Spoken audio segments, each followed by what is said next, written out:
안녕하세요. 심한 필리핀 미션 365 김영권 선교사입니다. 이번 미션 365는 3회에 걸쳐 선교사의 영역을 넘어 선교의 지평을 넓히고 계시는 세 분을 초대해서 선교 사역을 들어보는 특집으로 진행하고 있습니다.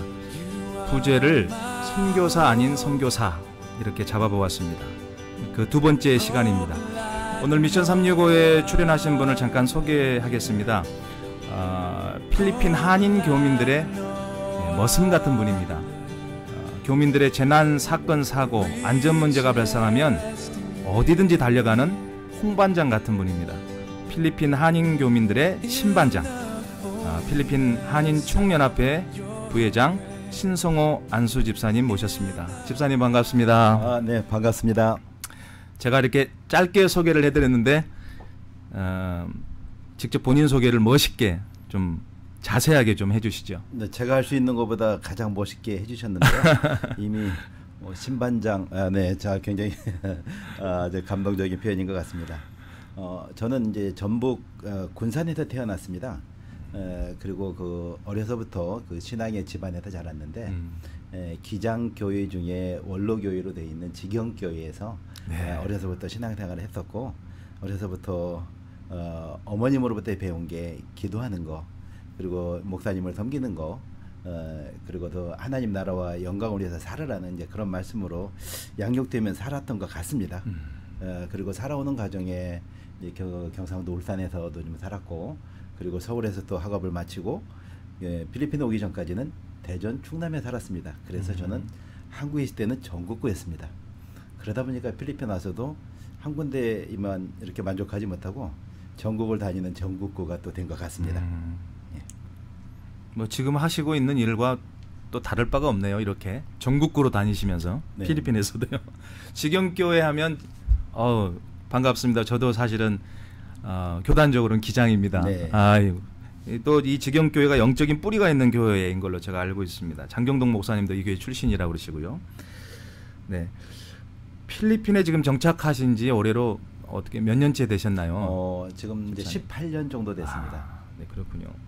그럼 어떻게 필리핀에 정착을 하게 되셨는지? 네, 이제 필리핀에 오늘처럼 이렇게 18년 또는 이렇게 더 이상 살 거라고는 뭐 다른 분들도 마찬가지겠지만 그렇게 생각은 못 해봤고요.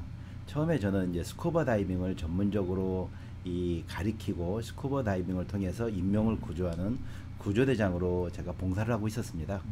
그런 가운데 필리핀에 2000년도에 보홀에 다이빙을 왔다가 태풍에 제가 3사람을 헤엄쳐 들어가서 이제 구조해 준 게 계기가 돼서 그때부터 이제 필리핀에 그 다이빙 샵을 운영하면서 그 인명구조대 교육도 시키고 뭐 그런 가운데 필리핀에 정착을 시작을 했습니다. 수영 잘 하시나요? 뭐 수영 잘하죠. 수영뿐만이 아니라 저는 이제 그 레스큐, 사람을 구조하는 이제 그런 쪽에 이제 전문가로서 훈련을 받았습니다. 제가 언뜻 듣기로는 어디 해병대인가요? 특전사인가요? 네, 해병대입니다. 해병대, 귀신 잡는 해병대. 역시 저기 그런 실력을 또 갖추고 계신 우리 안수 집사님이십니다. 집사님은 사실 공식적으로 선교사가 아니세요. 예. 파송 선교회가 또 따로 있는 것도 아니고 파송장이 있는 것도 아니고, 그런데 활동하시는 모습을 보면 선교사가 해야 할 일들을 하고 계세요. 해야 하는데 하기 어려운 영역, 그죠? 해야 하는데 하기 어려운 영역에서 선교사가 아닌 선교사처럼 활동해 오고 계시는데요. 지금 현재 활동하고 계시는 주된 활동들을 좀 소개해 주시죠. 예. 그 선교에 대한 부분은 물론 어릴 적부터 꿈이 선교사였고요. 예, 그 말을 하면서부터 어머님께서는 선교사가 되라고 말씀을 하셨고, 그렇게 많은 어머님의 기도가 사실 쌓여 있었다고 생각이 됩니다. 네. 예, 그렇지만 이제 어디서 이렇게 제가 저는 이제 안수 집사로서 제 신앙을 사실 지키기도 사실 부족한 안수 집사고요. 특히 또 지금 이제 오늘 이러한 그 인터뷰를 통해서 이게 이 방송을 보시는 분들에게 보여질 만큼 잘한 것도 없고 잘할 수 있는 것도 없는 사람입니다. 단지 오늘 그동안에 이제 필리핀의 교민들의 삶과 그리고 그 안에서 크리스찬의 역할에 대해서 좀 한번 말씀을 좀 드리고 싶었고요. 제가 지금 하고 있는 일은 뭐 첫 번째 저 역시 이 크리스찬의 한 사람으로서 한 가정의 가장으로 믿음의 가정 그리고 하나님이 기뻐하시는 가정을 만들려고 노력하고 있습니다. 그리고 두 번째로는 임마누엘 교회에 제가 출석을 하면서 안수집사로 지금은 성가대로 봉사를 하고 있고요. 그리고 세 번째는 제가 한인 총연합회에 즉 사건 사고 그 안전을 담당하는 부회장으로 봉사를 하고 있습니다. 지금 대부분의 시간은 제가 그 안전에 관련된 일로 이 많은 시간을 할애하고 있습니다. 사실 이제 이런 부분 때문에 제가 많이 좀 뛰어다니고 그리고 어려운 부분이 있으면 특히 어려운 일을 당하신 분들 그리고 누군가의 도움이 필요한데 어찌해야 될지 모르시는 분들을 보면 같이 제가 손잡아드리고 같이 울어드리고 할 수 있는 것 같습니다. 이제 그런 건이 있고요. 그리고 또 요즘 최근 들어서 이제 교민들이 그다음 비자 부분, 즉 소상공인 작은 사업을 여기서 하여야 되는데 그런 어려움을 당하는 분들을 위해서 이 경제인 총연합회에 제가 수석 부회장을 맡고 있습니다. 그래서 그런 부분도 지금 이 계속 그 필리핀에 살았던 경험을 통해서 더 나은 방법을 찾는 노력을 하고 있습니다. 그리고 또 이제 제일 중요한 건 이미 돌아가셨지만 그 선교사로 이렇게 마지막 여생을 보내셨던 제 어머님의 있던 당부가 있으셨는데요. 첫째는 이제 제가 어릴 적에 할아버지께서 돌아가셨는데 제가 7살 때입니다. 어머니께 여쭤봤어요. 사람이 왜 죽습니까? 그래서 어머님 대답이 너는 네가 왜 죽는지는 생각하지 말고 첫 번째 너의 생명을 다할 일이 있으면 하나님 나라와 영광을 위해서, 두 번째 전 세계 인류와 미래를 위해서, 세 번째 국가와 민족을 위해서, 네 번째 이웃과 형제를 위해서, 다섯 번째 너와 내 가족을 위해서 그렇게 말씀을 하셨습니다. 물론 그게 7살짜리 그 소년이 이해할 수 있는 내용은 아닌데 그런 마음이 항상 살아오면서 있었던 것 같습니다.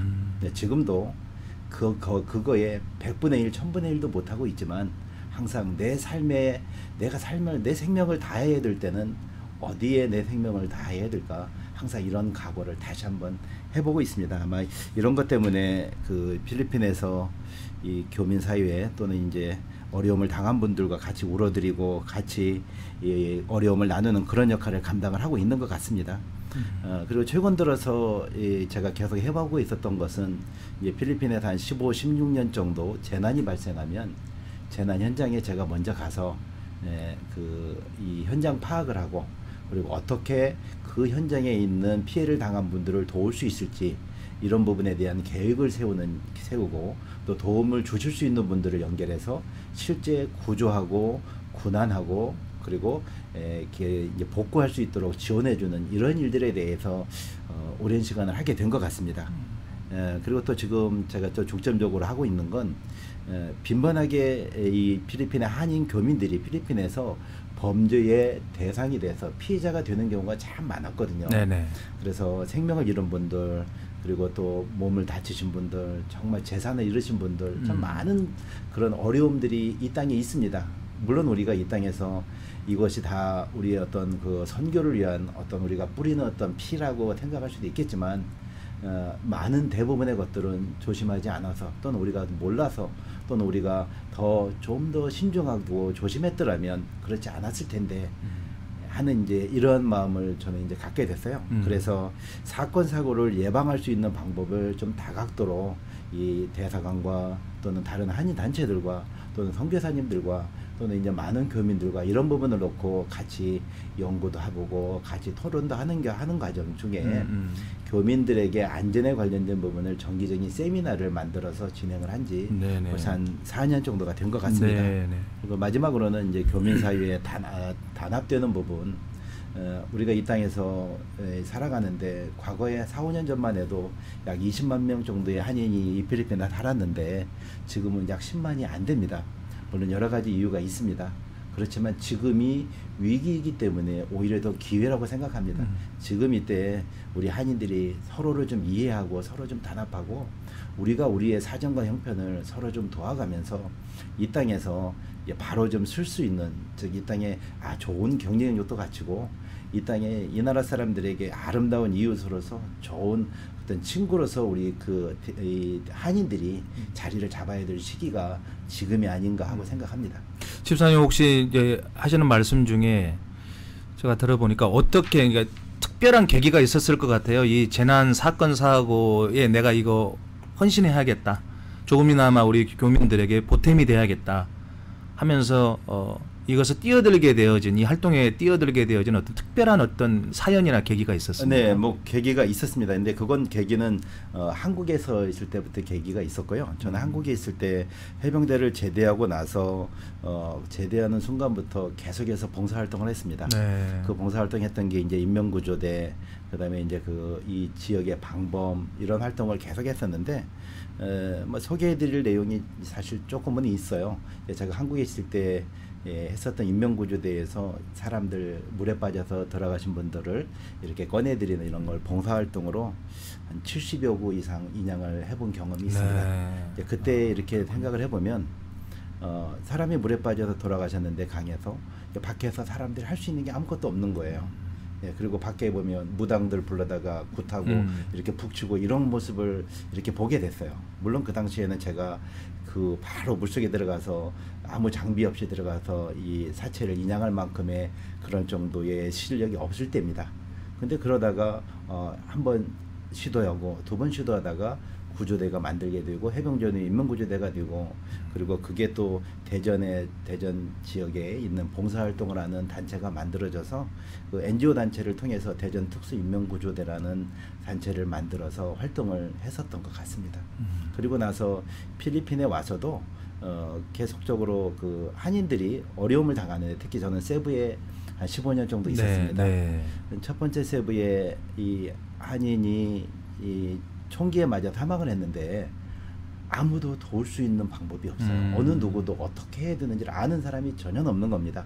즉 그 당시에는 대사관이나 영사관이 세부에는 전혀 없었고요. 그리고 세부에 한인회라고 만들어지지 않았을 때입니다. 그러다 보니까 그런 일이 발생을 했을 때 어떻게 해야 될지 모르는데 순간적으로 저도 모르게 기도하는 가운데 이런 일을 내가 나서야 되겠구나 하는 생각을 하게 됐고 그래서 그때 이제 이 정보기관에 연락하는 거, 필리핀 경찰과의 공조하는 부분, 그리고 현장을 보존한다든가 뭐 이런 부분 저는 전문가가 아니었습니다. 근데 이제 그런 과정을 통해서 이제는 뭐 어떻게 보면 그 전문가보다도 오히려 더 이런 사건 사고 부분에 더 전문가가 되지 않았나 하고 생각이 됩니다. 네네. 그 이번에 이제 다른 질문인데요. 빠라냐케를 중심으로 이제 한인 교민들에 대한 이민청 또 MBI의 집중적인 단속이 있었습니다. 네네. 어김없이 우리 신반장께서 이 문제 해결을 위해서 애를 많이 쓰신 걸로 알고 있는데요. 이 단속의 발단, 배경 그리고 경과라 그럴까요? 또 현재 어떻게 해결되고 진척되고 있는지. 네네. 또 이것을 통해서 우리가 이 땅에서 잘 살고 또 사업도 선교 사역도 잘하기 위해서 어떻게 준비하고 대처해야 하는지 좀 간단하게 조언도 해주시면 좋겠습니다. 예. 첫 번째는 이제 이러한 일이 발생을 한 거에 대해서 우리가 다시 한번 조금 이렇게 냉정하게 좀 차분하게 한번 생각을 해보면 우리가 살고 있는 나라는 대한민국이 아닙니다. 그렇습니다. 이 나라는 필리핀이고 우리는 여기서 외국인입니다. 외국인은 법으로서는 이민법의 저촉을 받죠. 그리고 우리가 이 나라에서 만약에 사업을 하게 되면 상법의 저촉을 받습니다. 네네. 그리고 상법 안에도 주식회사를 하게 되면 주식회사법이 있고요. 개인 사업자는 개인 사업자에 관련된 법이 따로 있고 그리고 직원을 고용하게 되면 노동법이 있습니다. 네. 그리고 우리가 이 거래를 시작하게 되면 세금을 내야 되는 세무에 관련된 법이 있고요. 즉 이 나라에는 이미 이 나라에 살아가는 여러 가지의 법과 기준과 질서들이 있다는 얘기입니다. 그 안에 우리가 있는 거죠. 단지 우리는 외국인으로서 있는데 이 나라에서 외국인의 인권은 보장을 합니다. 그렇지만 외국인의 인권도 이민법에 합당한 경우에 한해서 우리들의 인권이 100% 보장이 된다고 말씀드릴 수 있을 것 같아요. 그래서 사실 이민국 단속이 이게 정당하냐 아니면 이민국의 이런 단속들이 뭐 이렇게 했을 때 우리는 그냥 아무런 어떤 이런 것도 대응도 하지 못하고 이렇게 그냥 당해야 되느냐 또는 이게 너무 억울한 거 아니냐 여러 가지 이렇게 그런 의견들이 있었습니다. 근데 저는 이렇게 말씀드리고 싶습니다. 첫 번째는 이 나라 법과 질서 이 기준이 분명히 있습니다. 그래서 그 질서에 지금까지 이 나라의 정부가 한 3, 4년 전까지만 해도 어떤 법인으로 AEP 노동허가를 신청을 하면 다 내줬습니다.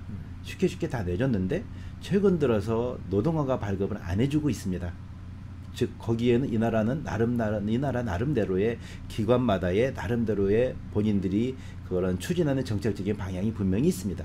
그걸 놓고 우리가 잘못됐다고 말할 수는 없는데 그러다 보니까 최근 들어서 정확한 기준에 들어가지 않은 한인들이 이민국에서 필요로 하는 비자를 발급받지 못한 가운데 법적으로 볼 때는 불법적인 상태로 취업을 해서 또는 불법적인 상태로 사업을 하는 경우가 사실 많이 주변에 있습니다. 네, 그래서 이번에 이제 집중적인 단속이 파라냐키 지역에 있었는데 약 21분이 단속이 됐습니다. 뭐 사실 그 뒤에도 또 추가적인 단속이 계속 진행되고 있는 걸로 지금 알고 있습니다. 근데 이 내용을 볼 때 꼭 한국 사람들만을 대상으로 한 거는 절대 아닙니다.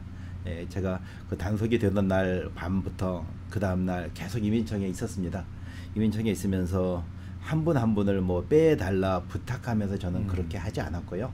이민청에 있는 부청장, 그러니 법률 담당 각 국장들을 만나서 왜 이런 단속을 이렇게 진행을 해야 되는지, 이게 정말 정당한 건지, 이런 일이 됐을 때 그럼 우리는 할 수 있는 게 무엇인지, 그럼 앞으로 이런 일에 대해서 어떻게 할 건지, 이 많은 한인들이 어려움과 염려 속에서 있는데 그럼 다음 대책은 그러면 우리 한인들은 그냥 이렇게 살아나가는 게 정말 이민청에서 원하는 거냐, 아니면 필리핀 정부가 원하는 거냐, 이런 호소를 사실 하게 됐고요.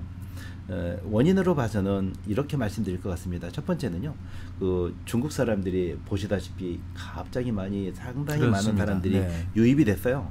우리 아시겠지만 마카테 지역, 바사이 지역, 이 마닐라 지역은 집이 없습니다. 파라냐키 지역까지도 어지간한 한국 사람들이 살았던 집들은 이제는 같은 금액에 못 들어갑니다. 2배 또는 3배까지 줘도 집을 구할 수가 없습니다. 즉 많은 숫자의 중국인이 한꺼번에 들어왔어요. 이 중에는 적법하게 들어온 사람, 대부분의 중국인들은 적법하지 않은 상태로 이 필리핀에 있는데 건설 현장에서 근로자들이 30-40명이 단체가 여권밖에 없는 상태로 그냥 현장에서 일을 하는 겁니다. 네네. 즉 필리핀 사람들이 인부들이 해야 되는 그러한 일들을 빼앗는 것으로 이 나라 정부에서 보면 볼 수밖에 없었던 거죠.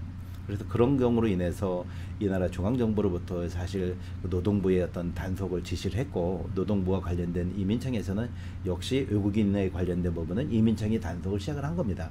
근데 이러한 단속이 그러면 그때만 지속되고 앞으로는 없겠느냐? 그건 아니죠. 계속 될 겁니다. 근데 계속 되더라도 한 군데를 뭐 집중적으로 또는 한인들을 대상으로 하는 단속은 없을 거로 이제는 생각이 됩니다. 이유는 그런 일이 발생한 이후로 이 대사관과 특히 이제 대사님께서 정말 열심히 나서셨습니다. 그래서 이민청장, 이민국 관련자들, 그리고 그 노동부 장관, 차관 관련 국장들을 계속적인 미팅을 통해서 이 한국 사람들의 단속에 대한 부분에 좀 부당한 부분, 그리고 절차상으로 조금 적절치 않은 부분, 이런 부분을 지적을 많이 했고요. 당연히 이제 이민국 입장에서는 그런 부분에 대해서 좀 이렇게 한국을 대상으로 보여지지 않도록 하는 노력들을 앞으로는 하게 될 것 같고, 그리고 저희들이 이제 대사관과 한인회에서 진행을 했던 것들이 뭐냐면 공청회입니다. 그래서 이민국의 담당자들, 그 법률 담당, 그리고 이민국의 그 청장, 부청장을 초청을 해서 이민국의 기준이 뭔지를 좀 들어보는 시간을 갖게 됐고요. 물론 우리가 다 알고 있어요. 하지만 이민국 기준을 들어보는 데는 또 다른 의미가 있습니다. 그리고 그 자리에 또 노동부 담당자, 또 관련된 법무부 담당자를 불러서 그 사람들의 의견을 들어보면 서로 간에는 자기들의 의견이 있습니다. 각 기관마다 의견이. 근데 이 기관마다 서로 양보하지 않는 그런 기준들이 그렇죠. 있는 거예요. 그래서 서로 간에 소통도 안 되고요. 예. 네. 그래서 이런 기회를 통해서 우리 대사관에서 이런 그 기관들을 초청을 해서 공청회를 통해서 서로 간에 이런 문제에 의해서 외국인들이 이런 어려움을 당하고 있구나 하는 부분을 알릴 수 있는 좋은 기회가 됐습니다. 네.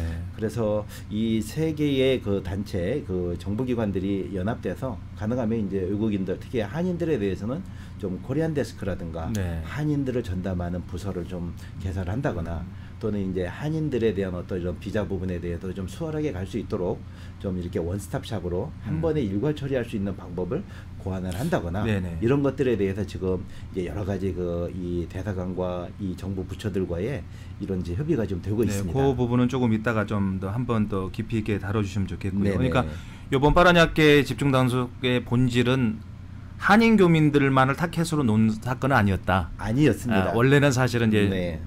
중국인들이 많은 불법자들이 체류자들이 있었고 또 네. 외국인들에 대해서 그래서 그런 부분들을 해결하기 위해서 단속하는 과정 속에서 네, 그렇지만 네네. 그 파라냐키의 지역의 한인들을 대상으로 한 것은 맞죠. 네네네. 네, 그건 맞습니다. 근데 그냥 그 단속을 하는 건 아니라고 제가 들었거든요. 네. 이미 많은 정보들을 가지고 네, 들어간다고 그러는데 네네. 실질적으로 이제 이게 불법이 있으니까 단속을 하는 거겠지요. 좀 사례를 좀 한번 이야기해 주시겠어요? 네, 이제 이 현재 이번에 이민청 단속이 과거의 단속과 많은 차이가 있었습니다. 과거에는 정말 비자가 아무것도 없는 상태에서 취업을 해서 일을 하거나 아니면 내가 하는 사업장에서 전혀 비자가 없고 또는 이제 그 관광 비자 역시 이 연장을 하지 않은 상태, 즉 오버스테이 상태에서 일하시는 분들을 단속을 하는 경우, 이런 경우들은 간혹 있었습니다. 근데 지금 같은 경우에는 우리가 흔히 생각할 때 그렇잖아요. 나인지 선교 비자도 역시 나인지에 들어갑니다. 네.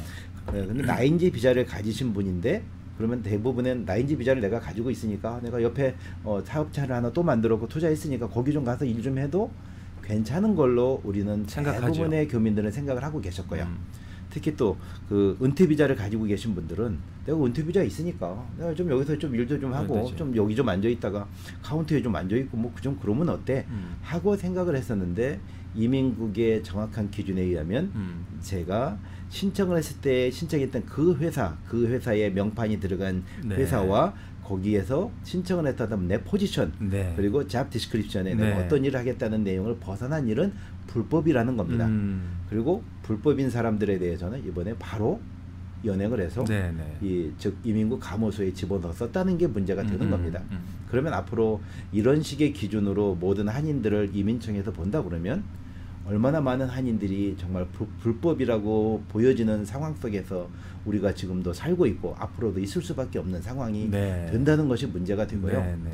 이런 특히 이제 이민청의 문제는 노동청의 문제입니다. 노동부에서 AEP 발행을 안 하는데 AEP를 발행을 하지 않음으로써 많은 교민들이 지금도 어찌 해야 될지 모르는 가운데 있습니다. 그러니까 그 AEP라고 하는 것은 정확하게 이제 은퇴 비자를 받으신 분도 노동을 할 수 있으려면 받아야 됩니다. 노동화 가서 AEP를 받아야 된다는 네. 것이죠.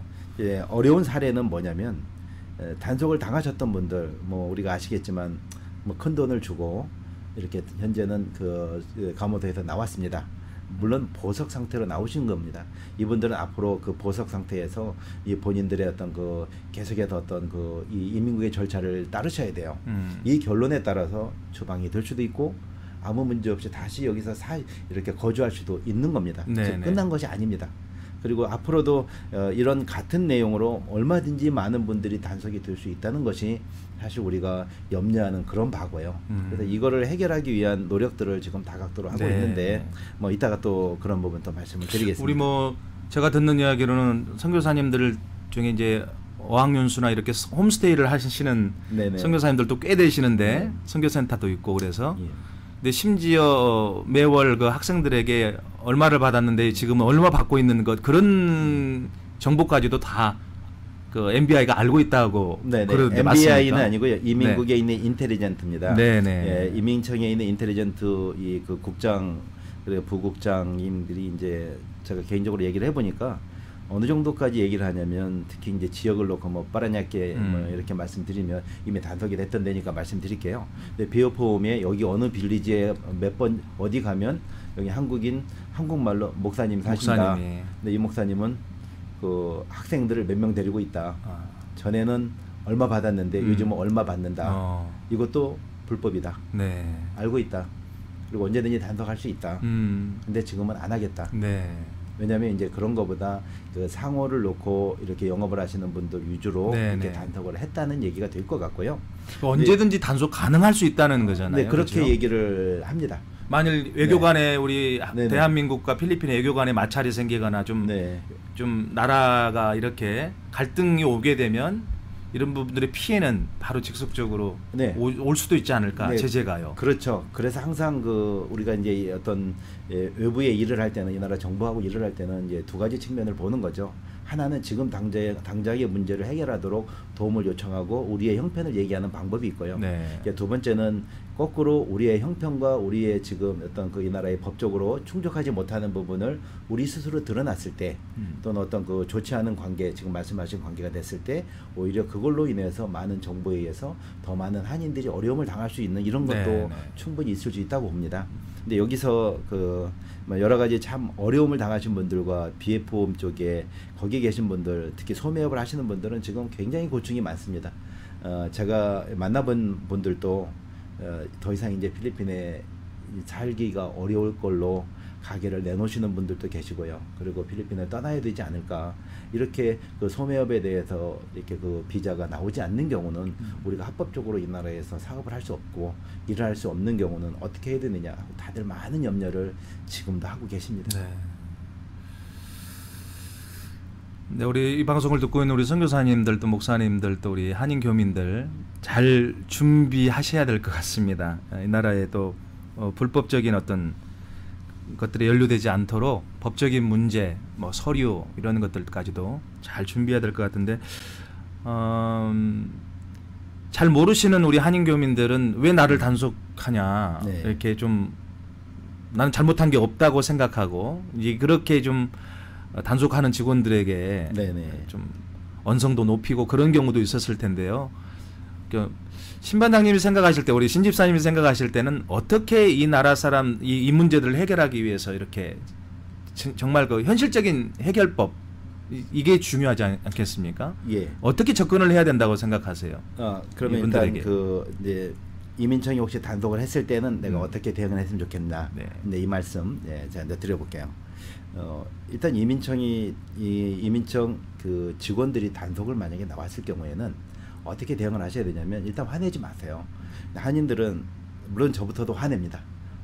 누가 시켰어? 뭐 내가 누군데? 뭐 그러면서 니네 기다려 들어오지 마. 그리고 막 아는 사람 전화해서 빨리 찾아가지고 이민청 위에 높은 데 연락해 보려고 대부분들 다 그렇게 노력을 하세요. 그리고 전화 바꾸려면 전화 안 받습니다. 이제 저 현장에다 단속되는 과정에서도 저도 전화를 많이 받았는데 제가 단속 온 사람 누구냐 나 좀 바꾸자 전화 안 받습니다.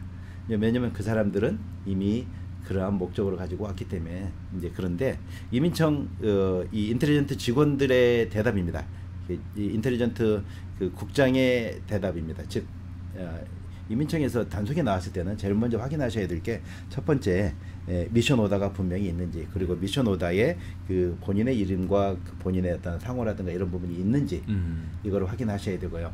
그리고 미션 오더가 없는 상태에서는 사실 구인을 할 수가 없습니다. 네네. 그래서 이거는 웃으시면서 네가 왜 나를 지금 같이 가자고 하느냐 이런 부분에 대한 미션 오더가 네가 갖고 왔니? 하고 아니면 너는 신분이 분명히 이민국 그렇죠. 직원이 맞니를 확인을 하셔야 돼요. 네네. 일단 두 가지가 확인이 된 다음에는 가급적이면 그 언성을 높이거나 이렇게 하지 마시고 반항하는 어떤 그런 자세를 보이시기보다는 오히려 이제 부족한 부분 잠깐 좀 시간을 좀 달라고 말씀을 하시든 필요한 서류를 내가 집에 있든 가게에 있든 사무실에 있든 좀 준비해서 모아서 보여줄 수 있도록 하는 시간을 오히려 좀 요구하시는 게 더 좋을 것 같습니다.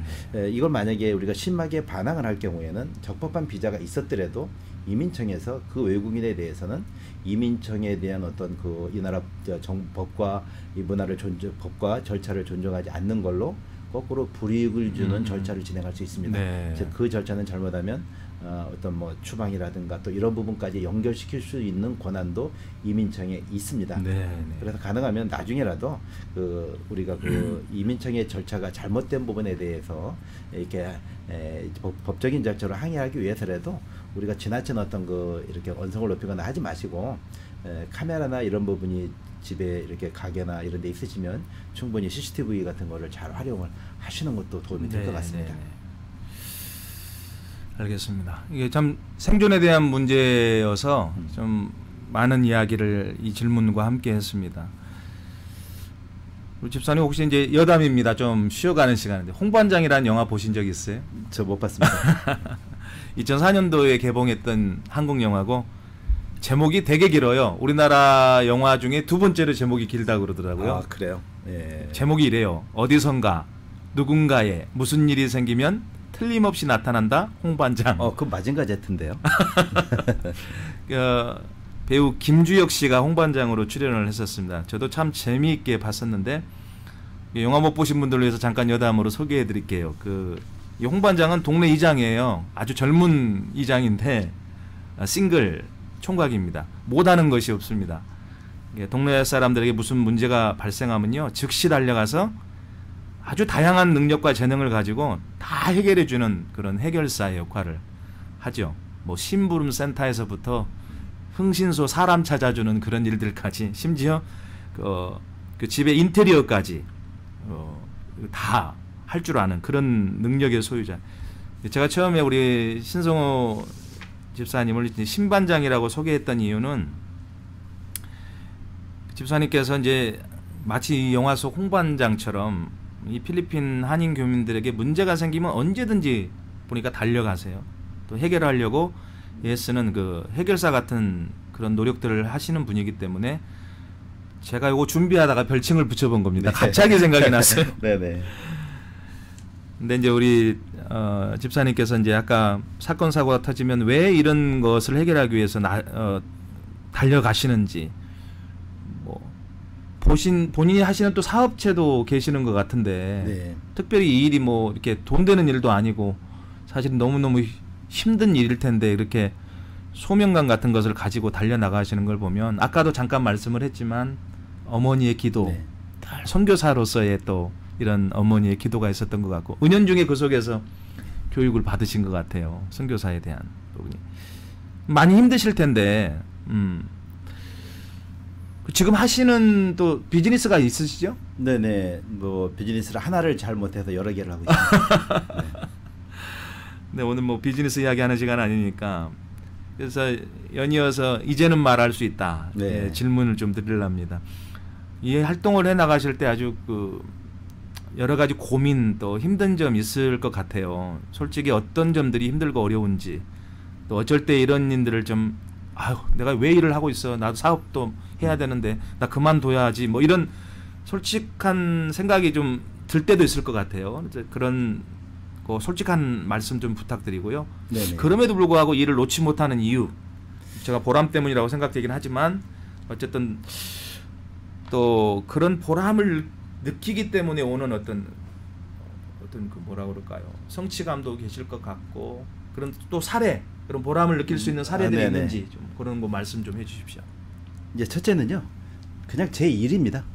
제 살아가는 삶이고 그냥 제 일인데, 소명이죠. 예, 그렇죠. 그래서 그걸 굳이 뭐 이렇게 소명이라고 저는 생각을 안 했는데, 뭐 어느 날 이제 그 세부예 같은 경우에 어떤 때는 이제 밤에 한 4시간씩 저는 공항에 가면 그 세부의 이민청에서 줄에 들어오시는 분들이 너무 많은 줄을 서서 막 이민청에서만 1시간씩 대기하는 이런 경우에, 네. 제가 가서, 저는 오랜 시간에 그 관계들을 하고 있다 보니까 공항, 뭐 이민국, 뭐 세관, 네. 또는 경찰 이런 부분은 이제 저는 뭐 그냥 이 프리패스를 항상 하니까요. 그래서 그런 가운데 제가 거꾸로 단체가 오면 단체 숫자 세서 자 먼저 나가라, 그리고 여권 해서 넘겨주고 나중에 처리해, 이런 정도의 이런 요령을 현지인들은 하기 어렵습니다. 그래서 그런 걸 이제 제가 나서서 거꾸로 그런 걸 도와주고, 문제 있는 사람 있으면 이분이 할아버지고 여기 손자니까 이거는 다 관계가 괜찮은 거야, 남 믿고 그냥 보내줘, 이제 이런 부분의 역할을 한 번 하게 된 게, 한두 번 하게 된 게 사실은 큰 일이 돼버렸고요. 그러다 보니까 특히 단기 선교나 이렇게 사역팀들 오실 때 보면 이렇게 후원 물품들을 많이 갖고 오세요. 세관에서 오다가 다 걸려서 문제 되고 막 이렇게 될 경우. 저도 한번 걸린 적이 있습니다. 그런 경우는 이제 세부 같은 경우에는 이제 제가 가면 이거는 어떤 일에 쓸 거야 하고 얘기를 해주면, 그러면 그냥 다 이렇게 통과를 시켜주고 그랬던 것 같아요. 왜냐면 이제 그분들은 이제 저나 제가 했었던 일들이 이 거리 아이들 사역하는 거, 그리고 많은 어려운 분들, 현지인들을 돕는 일을 많은 한인 선교사님들이 하고 계신 걸 알기 때문에, 저는 이제 그런 데에 직접적인 것보다도 이제 간접적인 어떤 지원을 하는 일을 시작을 했었는데, 그런 일을 하다가 너무 많아졌어요. 그래서 너무 바빠져서 많은 분들의 부탁 속에서 하다 보니까 제가 순서를 정해야 될 정도로 네. 그렇게 세부에서 살았던 것 같아요. 그때 어떤 목사님께서 저보고 그러시더라고요. 신집사 지금 하고 있는 게 사역이야 그러시길래, 아이 무슨 사역이에요, 아이 저 그냥 도와드리세요, 좀 도와드리는 거죠. 아니야 그게 사역이야 하시더라고요.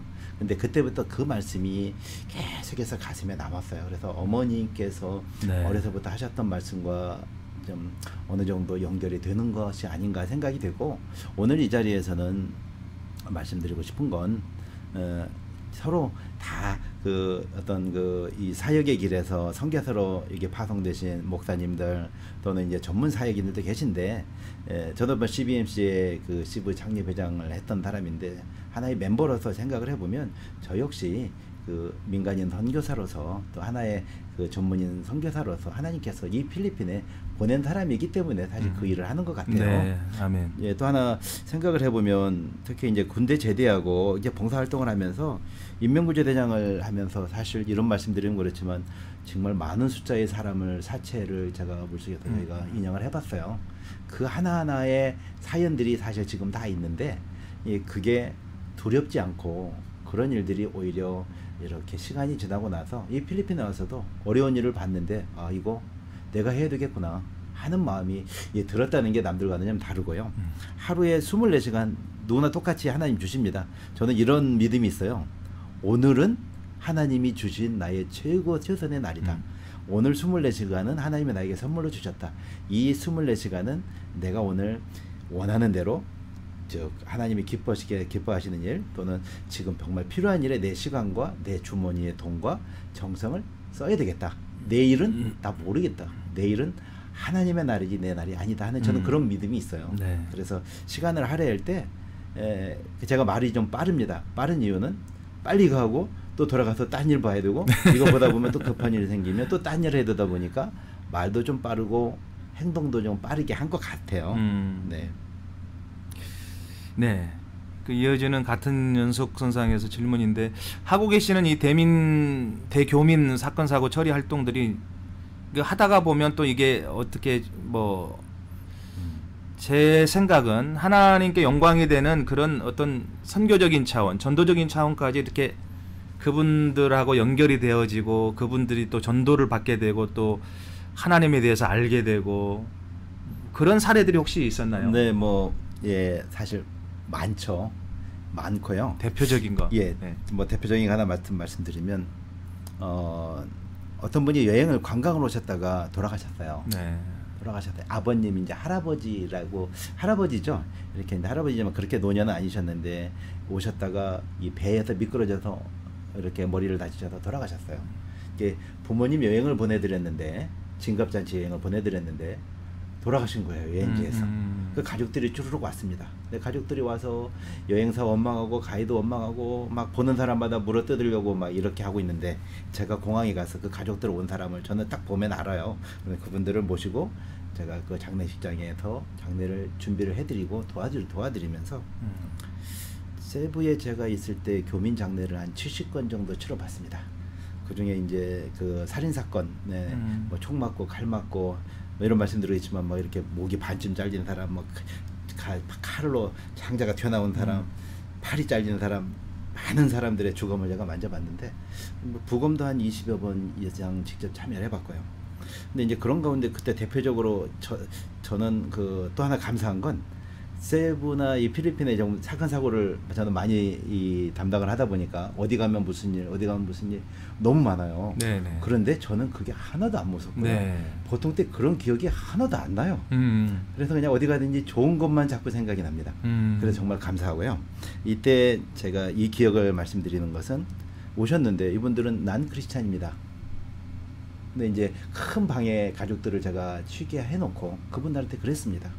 그분들은 제가 전도했어요. 저도 모르게 이 마음에서 네. 정말 마음의 소리가 들리는데 감동이 올 때가 네, 있죠. 감동이 정말 그래서 이분들에게 증거해야 되겠다. 그래서 제가 그분들 앞에서 제가 울면서 제 어머니의 돌아가신 어머니를 생각하면서 나 어머니 나도 여기서 이렇게 내가 모셨습니다. 여러분 억울하시겠지만 지금 이때 다시 한번 인생 돌이켜보는 시간이 됐으면 좋겠습니다. 왜 저 같은 사람이 왜 내가 얼굴도 모르는 분 장례를 치러드리면서 여러분들에게 내가 이럴 걸 하겠습니까? 그러면서 그분들에게 전도했던 생각이 나네요. 네, 그분들 그리고 돌아가서 이렇게 출석하지 않았던 교회에 출석했습니다. 아멘. 이런 얘기도 들어봤고요. 최근에는 또 하나만 더 말씀드리면 어떤 분이 그 급성 백혈병으로 여기서 쓰러져서 이 백혈구 수혈을 하지 않으면 사망에 들 수밖에 없다고 한국으로 빨리 송환을 해야 되는데 이민국 처리는 안 돼가지고 나갈 수가 없는 거예요. 바로 처리를.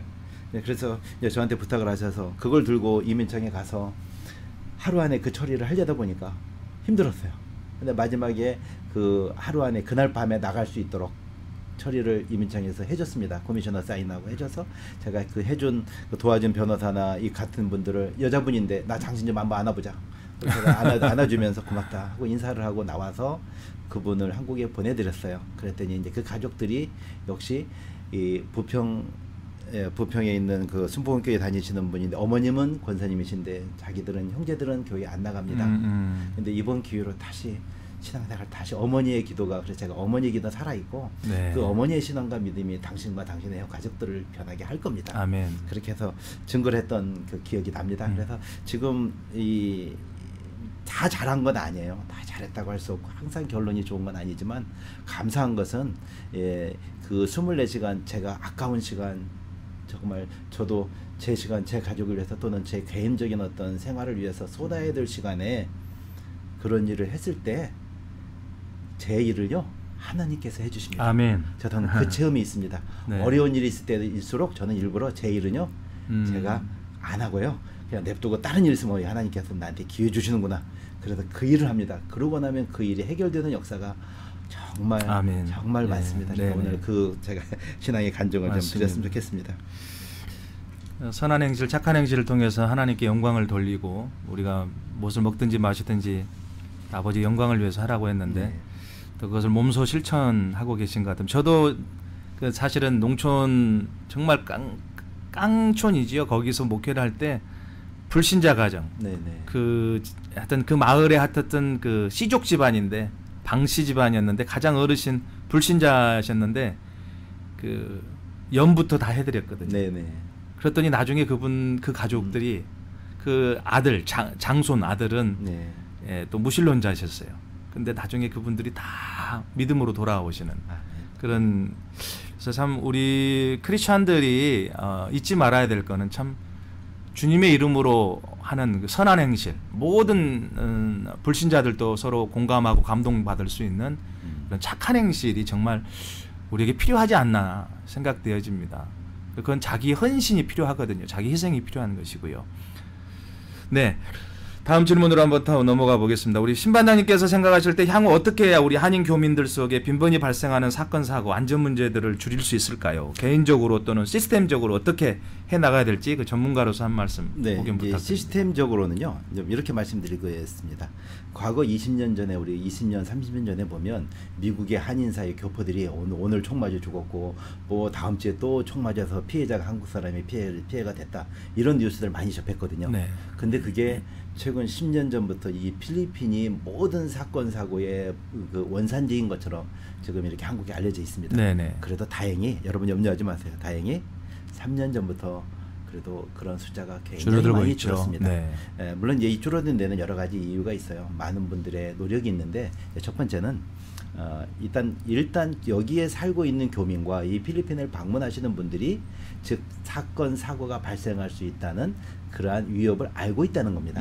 그래서 그 위협을 알고 있기 때문에 스스로 조심하는 분위기가 많이 형성이 된 것이 첫 번째가 되겠고요. 두 번째로는 이 한인 사회 자체 내에서 이 사건 사고 안전에 대해서 우리가 피해자가 되지 말자, 안전을 어떻게 우리가 지킬 것인가에 이런 노력들을 각 지역 한인회 그리고 단체들마다 노력들을 많이 하신 것 같아요.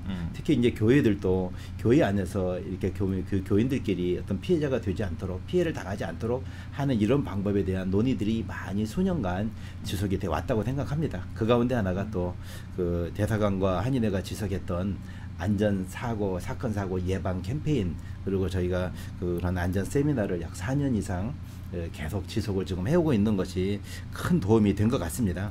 이게 시스템적으로는 또 이제 신임 한인 회장이 어제 이제 당선이 되셨는데 2019년, 2020년을 이제 끌고 가신 한인 회장님께 좀 부탁드리고 싶었던 것입니다. 제가 이미 말씀을 드렸는데 그 한인 사회 안에는 한인 총연합회는 전 필리핀에 있는 한인 사회를 어우르는 그런 단체입니다. 네. 지역 한인회와 각 단체들은 한인 총연합회의 산하의 단체로 서로 상호 존중하고 보완해주는 역할을 합니다.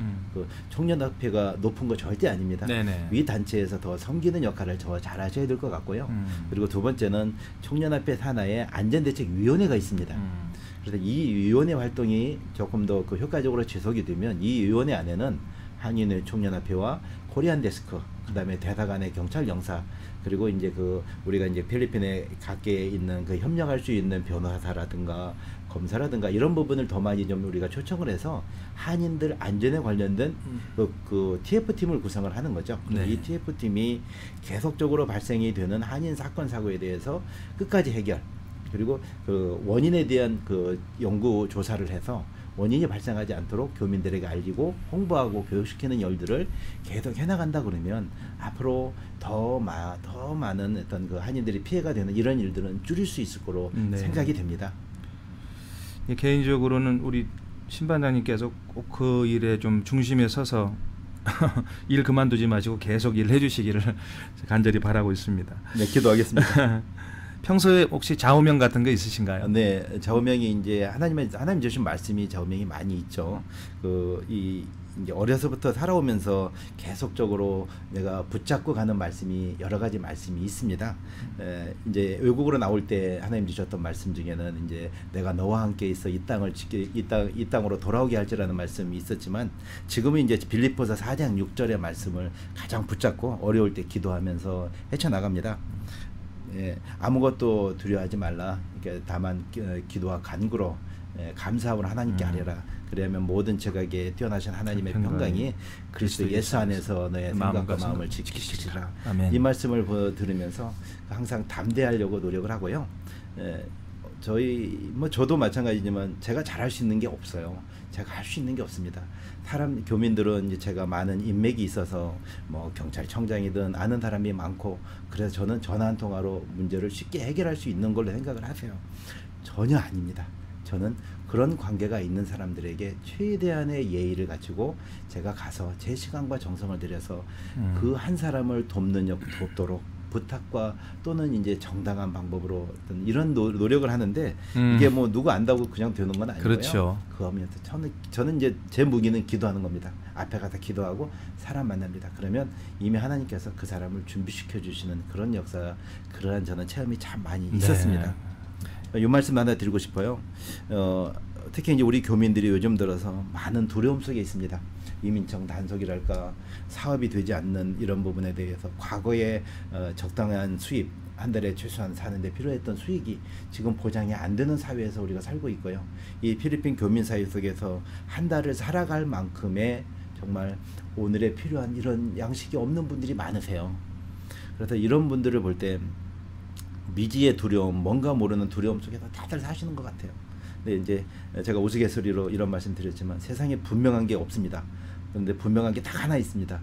분명한 게 없다는 것이 분명합니다. 이런 말씀을 드리는데, 근데 오늘 제가 하나 드리고 싶은 말씀은, 우리는 크리스찬이고 천지에 창조하신 하나님께서 모든 역사와 섭리 가운데 계시거든요. 아멘. 그래서 오늘 내가 믿음으로 하나님께 고백하면서, 하나님 나 여기 왔습니다. 하나님 부르셨잖아요. 나 여기 쓰시려고 부르셨잖아요. 하나님 나 써주세요. 아멘. 나 이거 어려움 있습니다. 하나님 아시죠? 그렇지만 저 하나님 원하신 일 하겠습니다 하고 고백하신다 그러면 바로 오늘 이 자리에서 하나님께서 여러분들의 삶, 그리고 우리들의 삶을 변화시켜 주실 걸로 믿습니다. 아멘. 두려워하지 말고 담대하게 이 필리핀에서 이 땅을 우리의 가나안 만드는 역할을 같이 동참을 하셨으면 좋겠습니다. 아멘. 네. 기도 제목 있으시면 세 가지만 나눠주시죠. 개인 기도 제목, 또 비즈니스 활동, 또 기도 제목, 선교 사역, 또 기도 제목 있으시면 나눠주시면 좋겠습니다. 좀 쑥스러운 기도 제목인데요. 제가 이제 기업을 하는 사람, 사업을 하는 사람으로서 기업인으로서의 이 기도의 제목이 있습니다. 첫째는 이제 이 땅에 1000명의 한인이 합력하며 예배하며 일하는 기업, 그리고 10만 명의 필리피노가 같이 일하는 기업, 그리고 10의 구를 하나님께 드리는 기업, 그래서 그 소외된 자들에게 복음과 희망을 주는 기업, 그리고 모든 이익을 하나님과 사람들에게 다 돌려주는 기업, 이 기업을 만드는 과정에, 또는 제가 이 기업을 이루고 또는 이 기업을 만드는 과정에, 또는 다른 후배에게 이 과정을 넘겨줄지라도 하나님 부르시는 그날까지, 부르시면 하나님 저 여기 있습니다 대답하고 바로 갈 수 있는, 그게 제 첫 번째 기도 제목이고요. 두 번째는 이 필리핀에 우리가 한인들이 좋은 이웃으로서 그리고 이 땅에 하나님 나라를 확장하는 일에 우리 한인들이 사용되기를 바라는 것이 우리 전체의 기도 제목이고요. 세 번째는 그 믿음의 형제 자매들이 하나님을 바로 믿고 정말 예수 그리스도의 능력으로 이 땅이 하나님 나라의 확장이 이 필리핀 형제를 말씀드리는 겁니다. 이 나라 사람들이 서로 죽이고 겉으로는 친절한 것 같지만 속에 그렇지 않은 부분, 남에 대해서는 전혀 어떤 생명의 어떤 이 존엄이라든가 이런 부분에 대해 하나님을 모르기 때문에, 말씀을 모르기 때문에 세상의 가치와 기준이 너무 없어요. 이제 그런 부분에 정말 안타깝고, 이 필리핀의 형제들이 예수님의 능력으로 정말 변화돼서 이 땅이 하나님 오시는, 예수님 오시는 그날까지 하나님 나라의 확장이 더 전 세계 어느 나라보다 우리가 여기 있으므로 더 기도하고 이 땅이 더 하나님 나라의 확장이 더 많이 돼서 아름답게 하나님께 드렸으면 좋겠습니다. 이 세 가지가 기도의 제목입니다. 아멘. 네. 아멘. 예, 마지막으로 우리 지만 필리핀 방송 또 청취자들을 위해서 한 말씀 부탁드려도 될까요? 네네. 네, 이제 이 말씀을 위해서 이렇게 좀 생각을 좀 해봤습니다. 어떻게 그 축복의 말씀을 좀 드려야 될까 생각을 했는데, 이 방송을 보시는 이제 많은 그 믿음의 형제 자매님들 먼저 축복합니다. 주님의 이름 축복하고요.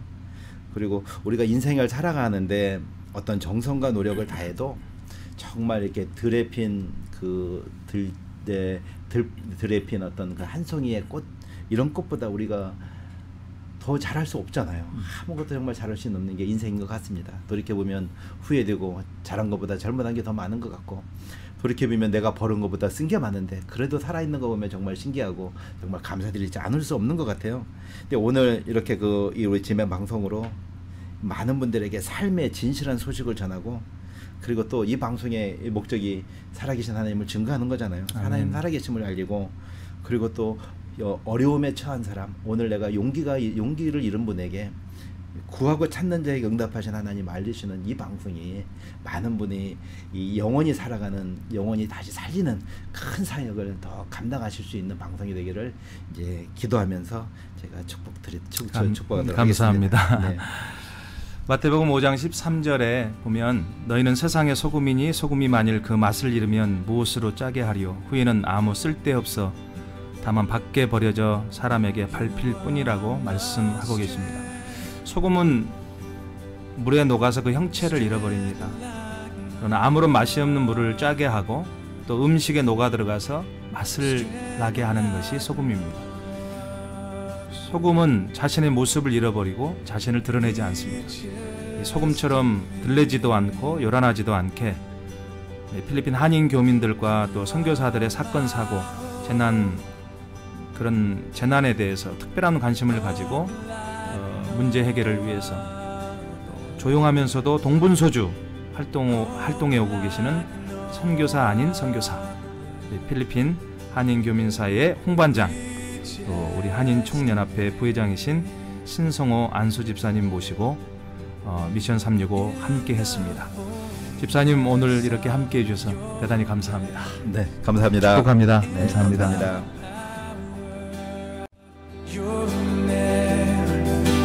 Lift me up. You lift me up. Let's sing. Unfair.